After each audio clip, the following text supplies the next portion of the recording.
A warm welcome to the world today. I'm Amarachi Ubani. Here's what's coming up within the half hour. At least 15 people have been killed in the latest Russian strikes targeting the Ukrainian capital, Kyiv. Colombia's president set to sign a decree declaring an economic and social emergency following a devastating earthquake that struck the country. Plus, U.S. President Donald Trump says Kim Jong-un does not like Biden or Obama, but likes him after revealing plans on meeting the Korean leader later this year. Let's begin the world today. Thanks again for joining us on the program. We begin in Ukraine, where at least 15 people have been killed in the latest Russian strikes on Kyiv. This according to the city's mayor, as Ukraine warns of a growing shortage of air defense missiles. Residential buildings, warehouses, a school and a children's hospital were damaged in the overnight attack, while part of the city has been plunged into darkness as power supplies were hit. Ukraine's President Volodymyr Zelensky says the lack of air defense interceptors is costing lives. He has urged Western allies to provide more support. The strikes reportedly involved dozens of missiles and drones, with Ukrainian authorities saying emergency crews are still searching through the rubble. The latest attack comes as both Russia and Ukraine continue carrying out major airstrikes, with diplomatic efforts to end the war showing little progress. Meanwhile, fire crews and a firefighting helicopter have been battling flames at warehouses in Kyiv today. Following the major overnight Russian air assault, Kyiv says Russia launched 168 drones along with dozens of ballistic and cruise missiles. Ukrainian air defenses reportedly intercepted most of the drones and cruise missiles, but none of the ballistic missiles. The development highlights Ukraine's growing shortage of air defense systems, including American-made Patriot interceptors.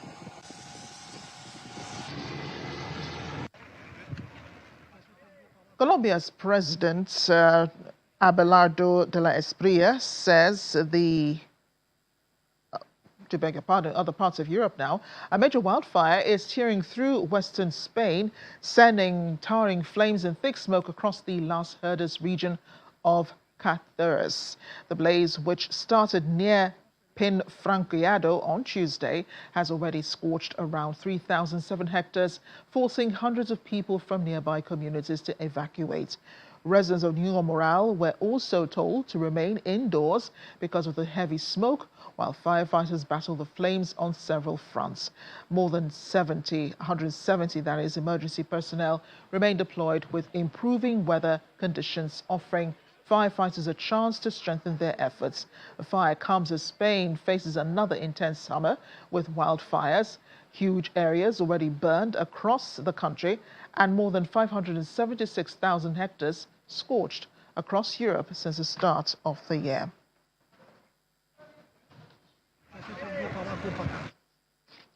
Now, authorities in Spain's North African enclave of Ceuta are relocating hundreds of migrants from El Trampolan beach to designated accommodation areas. The operation follows last month's unprecedented influx from Morocco, which Spanish authorities say saw around 72,000 people across into Ceuta, most of them later returning to Morocco. Many of those who remain have been sleeping outdoors for weeks, including unaccompanied children. The Spanish government says it is expanding emergency accommodation, with new shelters expected to provide up to 1,800 spaces as authorities attempt to ease pressure on the enclave. The humanitarian situation draws attention as Spain works to relocate vulnerable migrants and provide food and shelter.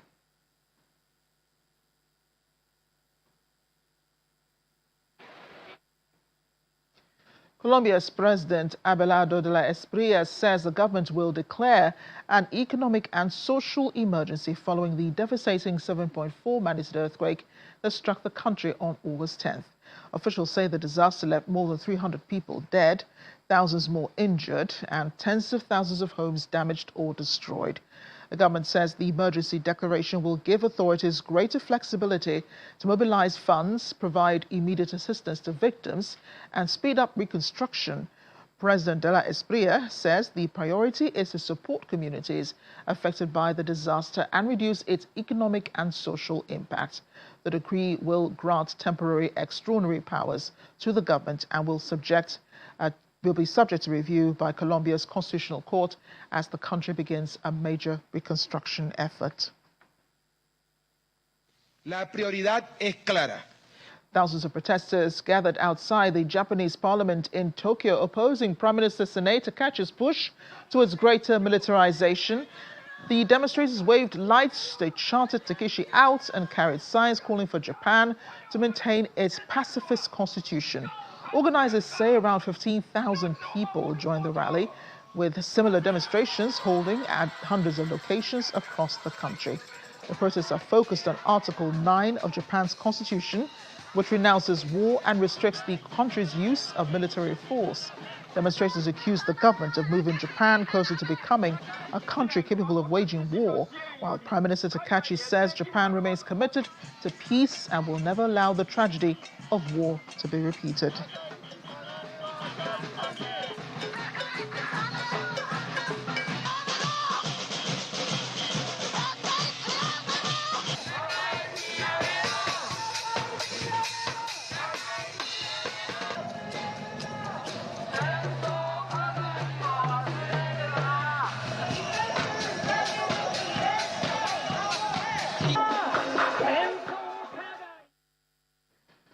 Well, back to the Americas. United States President Donald Trump says North Korean leader Kim Jong-un has a better relationship with him than with previous U.S. presidents and suggested the two could meet again later this year. Speaking at the White House, President Trump says Kim Jong-un did not like Biden or Obama, but Kim Jong-un likes him, pointing to their previous meetings and personal rapport. President Trump also criticized South Korea over its refusal to assist the United States with operations around the Strait of Hormuz. President Trump says that the disagreement influenced his decision to scale back planned U.S.-South Korea military exercises, describing Seoul's position as disappointing. President Trump has previously held unprecedented face-to-face meetings with Kim Jong-un as Washington seeks to address North Korea's nuclear weapons program. I do have a good relationship with Kim Jong-un.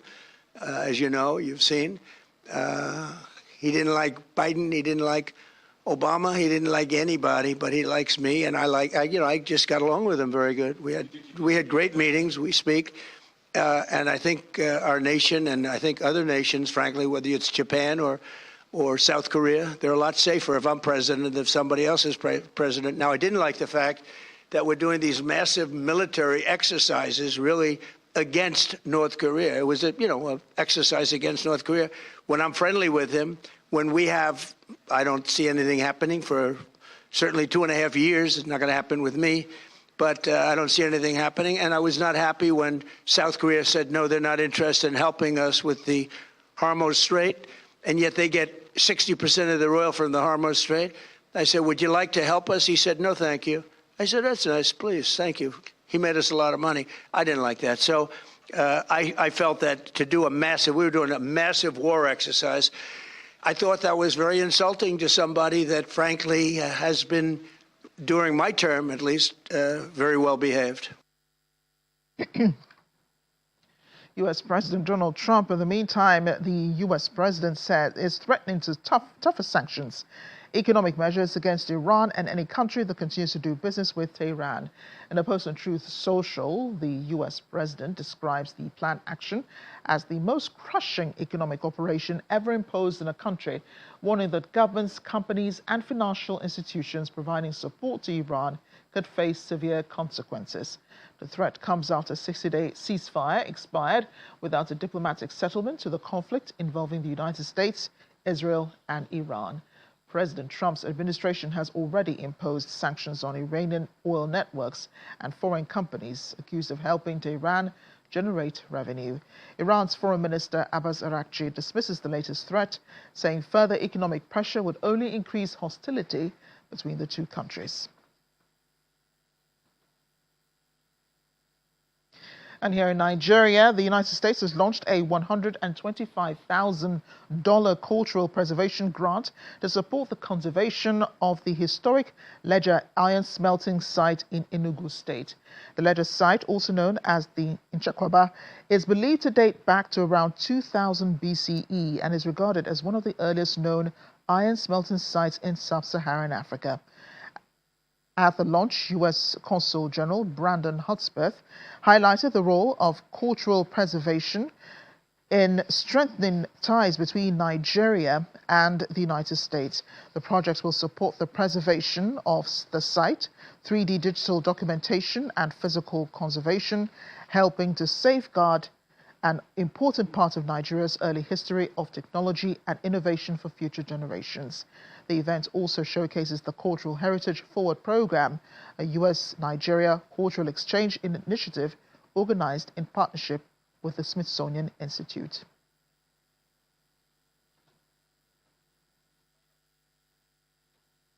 Meanwhile, China's unilateral zero-tariff policy covering 100% of tariff lines for 53 African nations, which took effect in May this year, is being seen as an opportunity to reposition China as a major market for Nigerian products.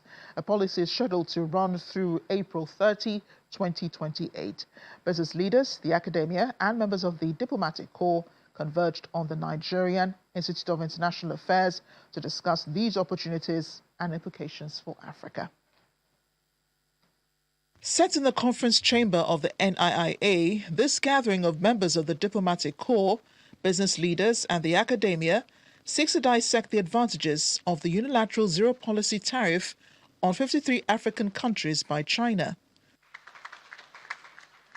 NIIA Director General Professor Hossa Sagai welcomes participants with a comparison of China's unilateral zero-policy tariff with the U.S. trade tariffs imposed on the rest of the world.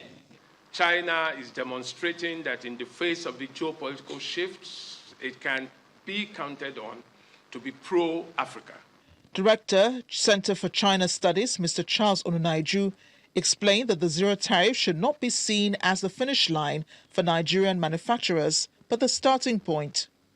China has provided what they call green lane for very quick and fast processing of products coming from Africa. Meanwhile, a whole range of African countries, since May, has begun to reap. Kenya has exported avocado, South Africa has exported spice, Zambia is exporting honey and meat. What are we waiting for? The Chinese Consul General Yan Yuqin reiterated the message by the Chinese President Xi Jinping, who announced the implementation of the zero tariff as a commemoration of the 70th anniversary of diplomatic relations between Africa and China.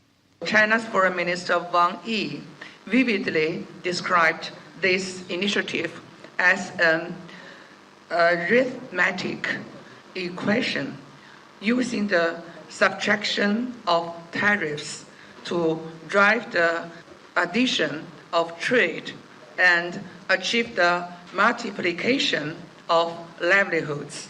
A panel discussion follows after with focus on the impact of the zero tariff policy. This policy is not about us exporting hitherto raw materials, just uproot and export. It is about value addition. The market is an opportunity, not an automatic economic transformation. Tariffs can be removed, but production must still occur domestically. There are, of course, other issues that have been identified in this relationship with China as it continues a zero-policy tariff with Nigeria. Issues such as language and Chinese government investing in Nigerian companies. Experts in the room agree that these issues should be discussed along the way as the relationship continues. Here at the Nigerian Institute of International Affairs, I'm Channel. We're off on a break now on The World Today, still ahead.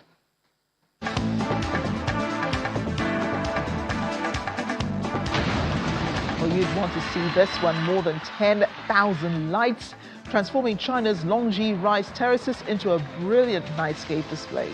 Stay with us.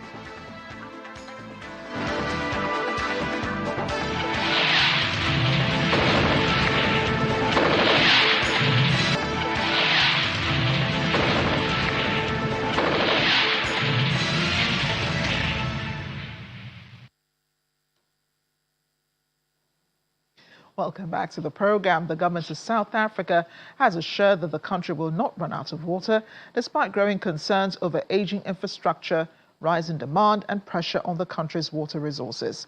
Water and Sanitation Deputy Minister David Malobo says billions of rand are being invested to strengthen infrastructure and secure reliable water supplies for the future. Our South Africa correspondent Innocent Emosa has more. South Africa is facing growing pressure on its water infrastructure, but government says the country will not run out of water. Water and Sanitation Deputy Minister David Malobo says billions of rands are being invested to secure water supplies and strengthen infrastructure. The government is also working to address challenges linked to aging water systems, maintenance backlogs, and of course, rising demand.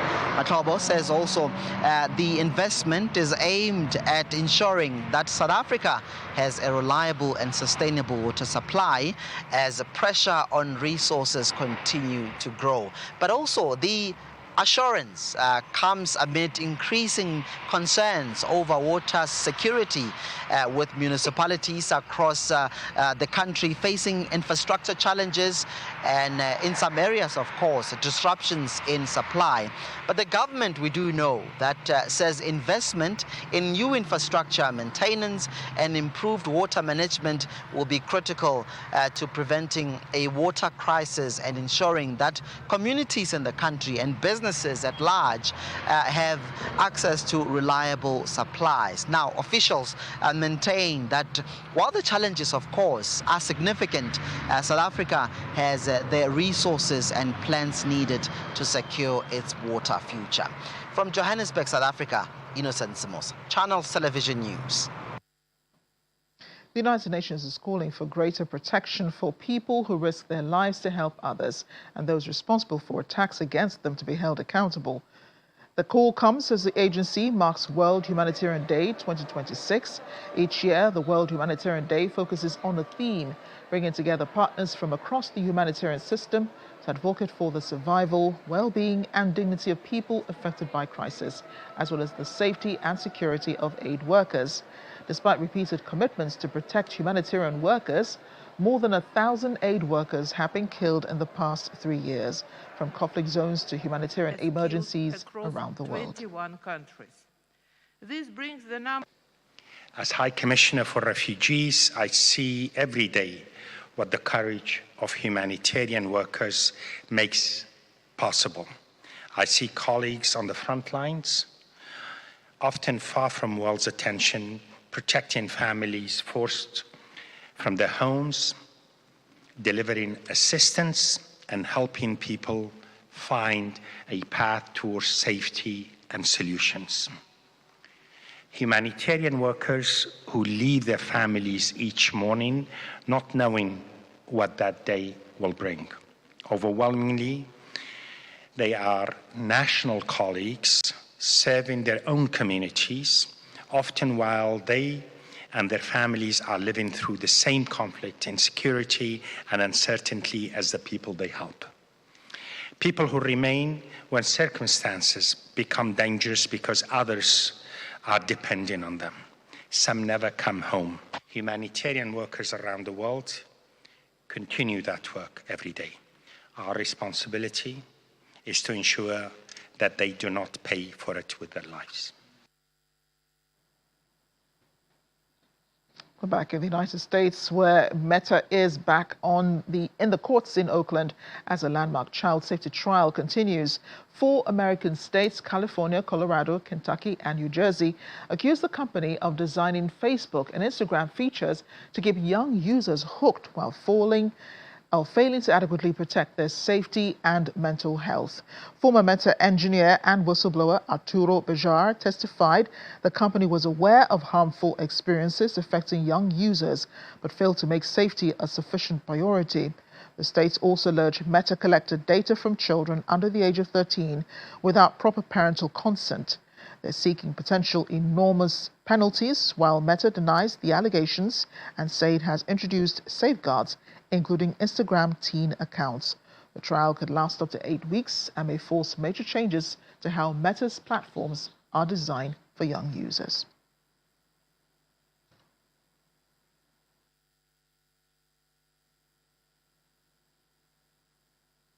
Let's get to the lighter side of news now. A robot barista is making headlines in Beijing after serving 202 cups of coffee in just 1 hour. Believe it or not. He set a Guinness World Record. A fully automated cafe operates 24 hours a day, 7 days a week, without human staff. There is the man of the moment, or the robot of the moment, I should say. Robots are preparing drinks, restocking supplies, and interacting with customers. Visitors can customize and order their drinks through a self-service system, while the robotic baristas handles the rest. According to the company, the technology is designed to provide consistent service around the clock and could eventually take on more tasks across the coffee industry. The record was officially confirmed on August 16, beating the required target of 130 cups per hour.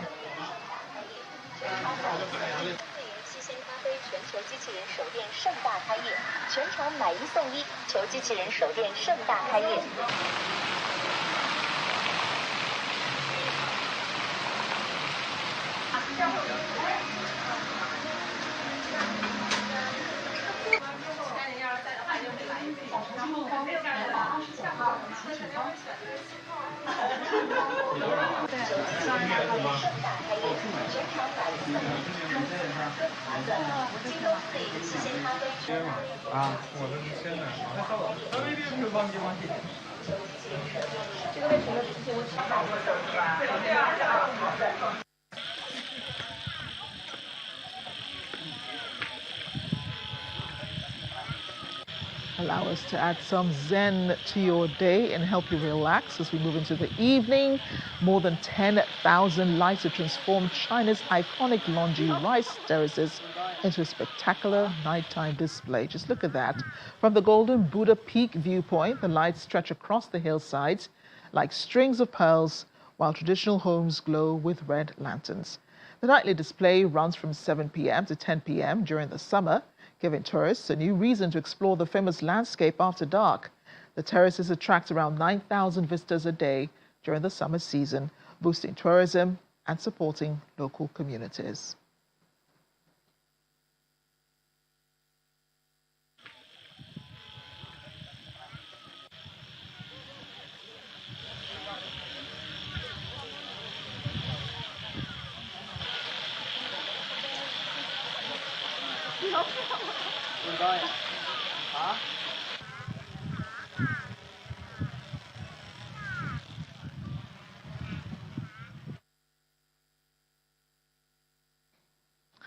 I feel very peaceful after that.